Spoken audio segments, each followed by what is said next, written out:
Welcome to Money with Jules LM from Catalyst Plus.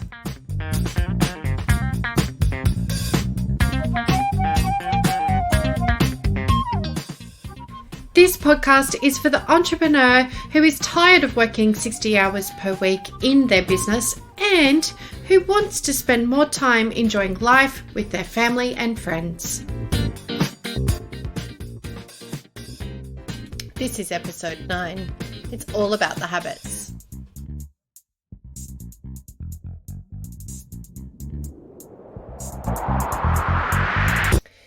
Hello, welcome back to Money with Jules, and I am so grateful that you are here today to talk about money. I hope you all had a really great break, and I'm sorry I missed last week. I kind of came down with the COVID thing, but that's all good. I'm fighting fit, got through, everybody's happy.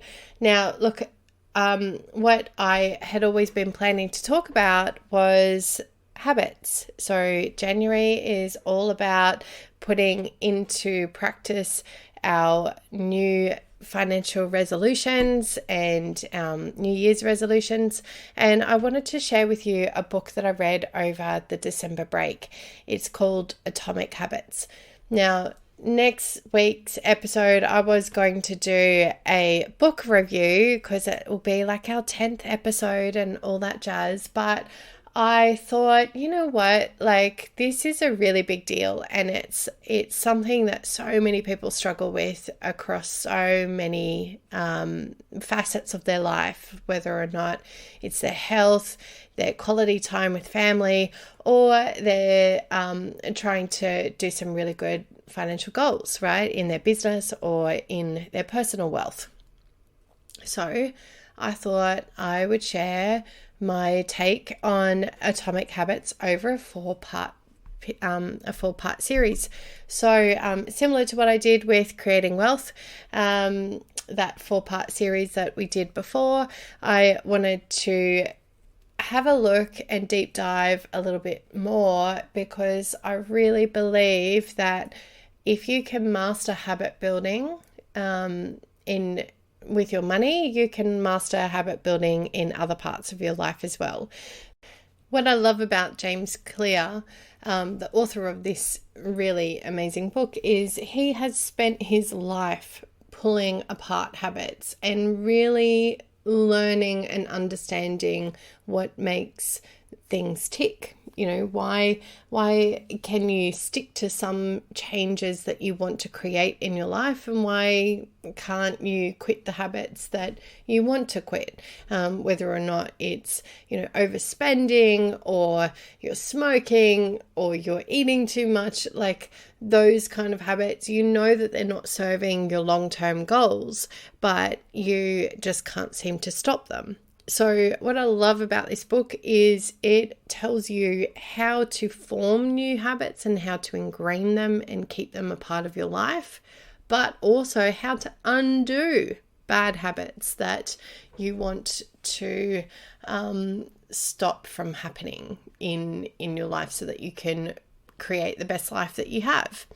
So there are 4 steps, James Clear says, to creating a new habit, and I'm going to stick with the creating new habits. And if you want to learn more details about how to undo bad habits, I'll let you go through the book in more detail.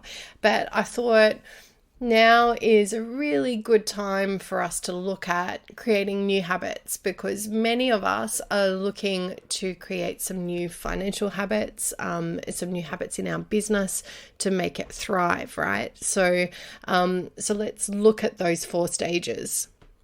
He says that you want to make it an obvious habit, you want to make it attractive, you want to make it easy, and you want to make it satisfying. But with everything, before you get started, you need to observe the habits that you currently have. Now, he uses some really cool concepts in all of this, and I'm going to start with observing the habits you currently have, the ones that serve you and the ones that don't serve you so well, right? So let's have a look at an standard day. If you were to go through an observation of your standard day, there are going to be certain things that just automatically happen, right? For example, you wake up in the morning, you go to the toilet, and you might go have a glass of water, put your shoes on, tie your shoelaces without even thinking, and go for a walk. Maybe that's your morning routine. You haven't really put any conscious thought into any of that habit. It's just something that you do on a daily basis. I see some people in their business who they have a really strict habit that they have developed. They might get to work 15 minutes early. They make sure that everything is prepared for their first customer to walk through the door. They have all the systems in place so that when they finish in the day, they clean everything up, make it all ready so that tomorrow morning they can come in and it's ready to go. Soon all they have to do is switch the lights on and everything is where it needs to be. When you have habits like that's actually setting you up for success, right?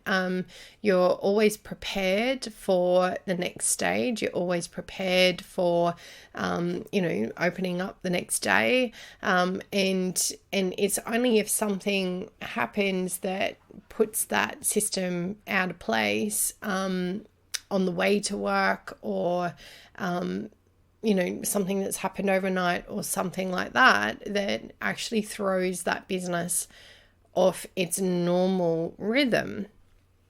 So what we want to do in our very first instance when we're looking to create new habits is we need to look at our existing habits and identify those that are actually working for us.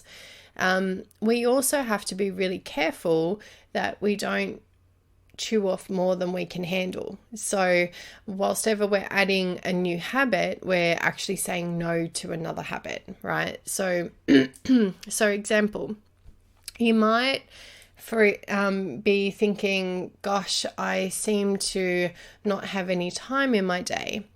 But then you take a piece of paper with you and you say, okay, I'm going to observe my day, and you look at your phone, you get at so maybe your rhythm in the morning is you wake up, look at your phone, be on social media, so be on Facebook, Instagram, Twitter, like all of those, and before you know it, 40 minutes has gone. Then you go to the toilet, then you go to put your shoes on. Oh gosh, I'm running late for work, I won't go for that walk, for example, right?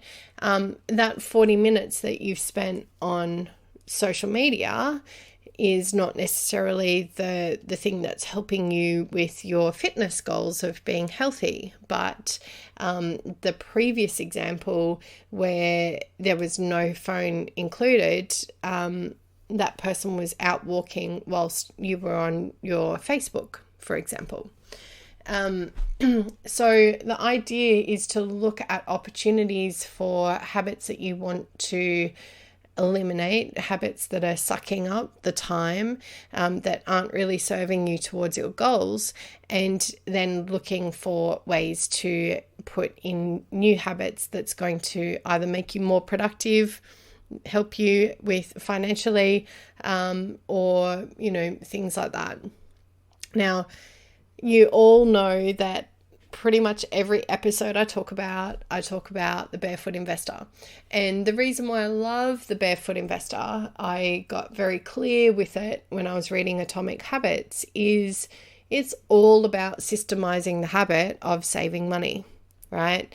So it's all about looking at ways and strategies to make it systemized. So the first thing that Scott Pape talks about is finding a bank that doesn't charge you bank fees when you use an ATM. That is just a very simple once-off setup that you need to do. And basically what you're doing by changing the bank is it's a little bit of pain up front, but overall you're actually saving a lot of money in the longer term. So that's what what Barefoot is all about, is like do the hard work up front. That's a once-off, rip the band-aid off kind of thing, and then go through and systemize the rest. Systemize how your money saves. And, like I've had so many people tell me that, I manually do my transfer of where all the money goes every single week, and that works for me. And I say, but aren't there weeks that you don't do it, and because you've spent too much? And they say, oh yeah, that happens all the time. And I'm like, that's why automating it is really important. So you want to observe what you've got, so that you can find the gaps, that you can fill it with more productive things, right?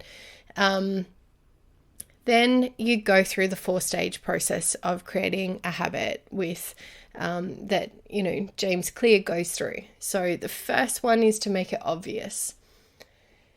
So when you want to change a habit, you need to do what he calls habit stacking. So you've observed that you maybe you're the person that has spent 40 minutes on Facebook and you're complaining that you don't have any time. So maybe what you could do instead is, instead of going to bed and having your mobile phone in your bedroom, you could have your mobile phone in your like in the dining room, or where the door is, so that when you go to leave for your walk, your mobile phone is right there next to the door. And then you're only picking up the mobile phone after you put your shoes on to go for your walk. Then you've saved that 40 minutes every single morning, because you've slightly changed where the mobile phone is, and you've managed to get out the door without reading any social media. Another thing that you could do is looking at your day at work, for example. So that example with business owners that make sure that before they leave for the day, their premises are ready for the beginning of the next day. So there's a few things that you can do there. You can either, like if you're a retail or a hospitality places are incredible to look at, because nobody leaves dishes in the sink at a hospitality place before they leave. All the dishes are done, all the tables are wiped down, everything is ready for the next day. All the knives and forks and cutlery is set out, if it's that kind of dining experience, set out for the next day, so that whenever the next shift comes in, it's ready to just open the doors and off you go. So if you're a retail, you would probably do similar things. You would make sure that the tills are ready for the next day. You would make sure that the shop is ready for you to just open up, and your counter is pristine and things like that. So it's really welcoming, right? If you're in consulting, or you're a business owner that is a tradesperson, for example, I know plenty of tradespeople that their last job of the day is to go to their supplier and get their car, their ute and their van ready for the next morning. So all they have to do is get up and go straight to that next job. They've already got their supplies, what they need in order to get going. And And then that saves them so much time, because all they have to do in the morning is get up and go to work. They don't have to get up early and prep for the day and all of that sort of stuff. So if something did happen along the way, they are not stuck, if that makes sense. So if we're to add a new habit into our world, we really need to make it obvious. So an example of what I did over the Christmas break, I realized that I wasn't drinking enough water. So I looked at all the places that I generally sit in my home. So I watch TV, I have a spin bike, I've got an office, I've got a reading room, I've got a dining room table. Those were the 5 places that I spend the most time sitting. So I thought, well, I wonder if I put a nice water bottle in all of those locations, would that increase my water intake? So first up, I observed how much water I was drinking before, and it was like 1.5 liters to 2 liters a day, but I really wanted to drink a lot more. And now I track it, and I consistently drink between 3.5 and 4 liters a day, which also goes hand in hand with the level of exercise I normally do. So I'm drinking enough water for the amount of water, the amount of exercise that I'm doing now. And all I did was I looked at a habit of where I'm just sitting doing something and adding in water. Now, I thought that this would work for me because in my car, I've always been a really thirsty driver, right? So when I'm driving, I always like to have some water with me. So every single pocket in my car, I always have water, and I seem to go through all of my water bottles in a drive when I'm driving between clients. So I knew that it could possibly work, and I just wasn't sure if it was going to make such a massive difference. And so it was really good for me to stack my sitting habits with my drinking habits.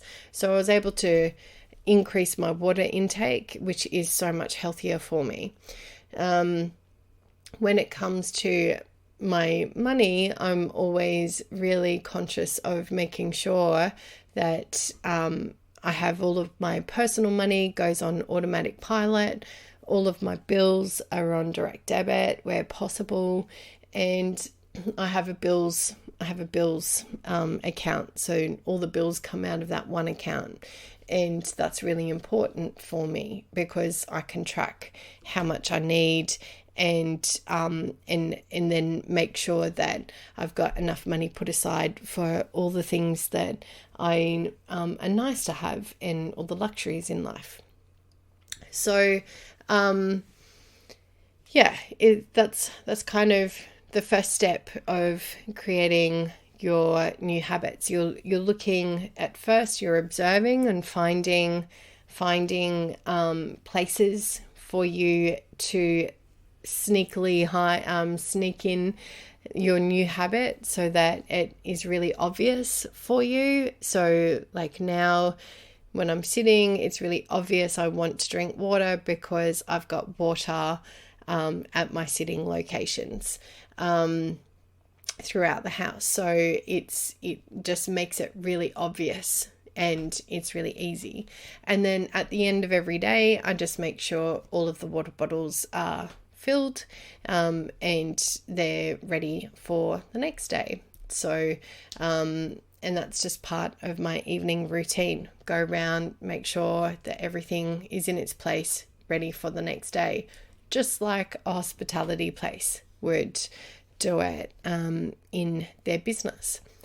So next week I'm going to go through the second stage of habit building, which is making it attractive. So yeah, but of course, if you want to skip ahead and get a bit more detail about how habit buildings can really help you with you and your business and making money work for you this year, this 2022, definitely get Atomic Habits. It's such a great read and it's so fascinating, and I'm really looking forward to sharing my take on it with you. Okay, have a great week and I'll see you next week. Bye.